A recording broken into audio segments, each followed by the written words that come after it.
એ અમારો આજે મુખ્ય ઉદ્દેશ એ હતો આંદોલનનો કે જે અમારા દાદરા નગર હવેલી સ્થાનીય સમાજ એકતા મંચ પરથી પ્રભુભાઈ ટોકિયાજીએ સંયોજકે ઘોષણા કરી હતી કે આ આખું દાદરા નગર હવેલી બંધ રાખવાનું અને બંધ સવારથી જ સારું જ મળ્યું સમાચાર કે બધા દરેક જિલ્લાઓ અને દરેક ગામો બંધ રાખ્યા છે. સ્વેચ્છાએ બધાએ બંધ રાખ્યા છે દુકાનો. અને અમારો મુખ્ય ઉદ્દેશ એ હતો કે અમારા જે પ્રદેશની સર્વ સ્થાનિક લોકોની જે છોકરીઓને જે બહારી તત્વો જે એ લોકો ફોસલાવીને કે ગમે તે રીતના એ લોકો લઈ જાય છે બહાર, અને પછી એ લોકોને પાછા ક્યારે લાવે, બે બે છોકરાઓ થઈ જાય આ છોકરાઓ, અને પછી પાછો અહીંયા આવીને ભાઈ કોઈ કે એના પેરેન્ટ્સ હોય એમની સાથે હિસ્સો પડાવતા, અને આ બધું એ લોકો એક ષડયંત્રથી કરે છે. તો અમારો ઉદ્દેશ એ જ હતો કે આજે 30 થી 32 વર્ષથી જે ચાલી રહ્યું હતું કે જે અસામાજિક तत्व હતા એ લોકો લઈ જાય છે, એ લોકોના માટે અમે આ આંદોलन માટે શરૂઆત કરી હતી. ये बहुत गलत हुआ है, ऐसा नहीं होना चाहिए था। हमारे समाज, सभी समाज में इस तरह की घटना बहुत ही निंदनीय है। ऐसा घटना को जितनी भी आप निंदा करें वो बहुत कम है, क्योंकि इस तरह की घटना समाज में एक गलत संदेश जाएगा कि हम यहाँ बाहर से कमाने के लिए आते हैं और यहाँ सबके साथ हिल मिल कर रहते हैं। यहाँ के स्थानीय लोगों के साथ हमारा बहुत अच्छा संबंध रहा है, इसीलिए हम एक सांसद के घर तक हम पहुँच सकते हैं कि हम बिना रोक टोक के जा सकते हैं। और यहाँ एक आदमी जो है उनका विश्वास बन करके विश्वासघात करता है, ये बहुत गलत है और इसकी जितनी भर्त्सना की जाए कम है।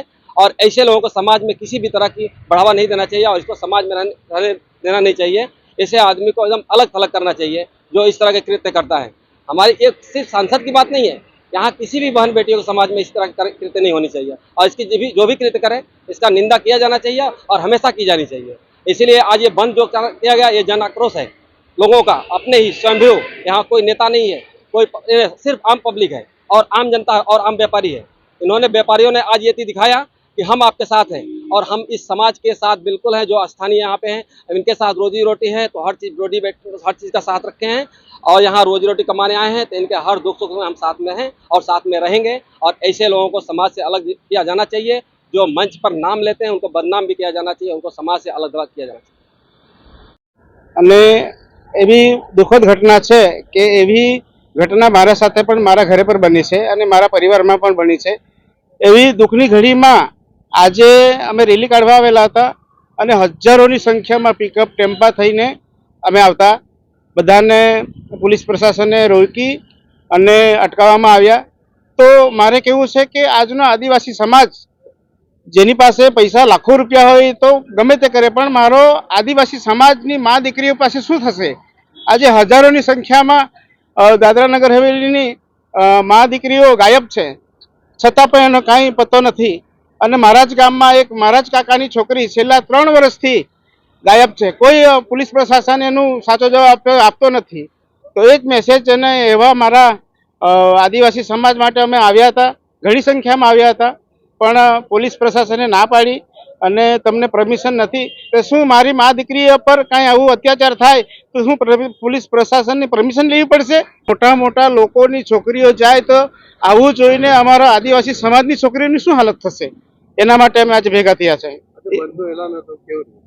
બંધનું એક એલાન હતું કે મેં વેપારી ભાઈઓને ખૂબ સમર્થન કરું કે અમારું એક જ મેસેજથી બધા વેપારી ભાઈઓ અમારે સમર્થન કર્યું અને આજે હજારોની સંખ્યામાં અમારો સમાજ આવતો હતો પણ પોલીસવાળાએ અટકાવી દીધો। मेरा नाम अमूल मेश्राम है। आज जो घटना घटी है आप देख रहे हो, दादरा नगर हवेली स्थानीय समाज एकता मंच के द्वारा आज ये एकता मंच के संयोजक प्रभुभाई टोकिया जी थे।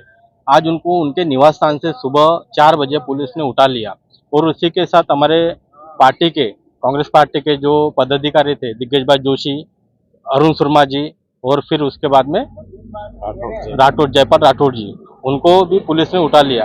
आज जो हमारा शाम के समय 3 बजे रैली था बस्ता फलिया से, वो रैली हम सभी समाज के स्थानीय लोगों के साथ में करने वाले थे, पर सरकार ने, गवर्नमेंट ने, आके प्रशासन के द्वारा हम लोग को परमिशन नहीं दी गई है। परमिशन नहीं मिलने के लिए हम शांतिपूर्वक हम लोगों ने वहाँ के सभी जितने भी लोग आए थे, हमारे सामाजिक स्थानीय समाज के लोग, हम लोगों ने एक आह्वान दिया था कि आज हम लोग को परमिशन नहीं मिला है, आज ये परमिशन हम लोग यहाँ पर स्थगित करते हैं और इसी के साथ हम लोग का जो आंदोलन रहेगा वो आगे चलते रहेगा।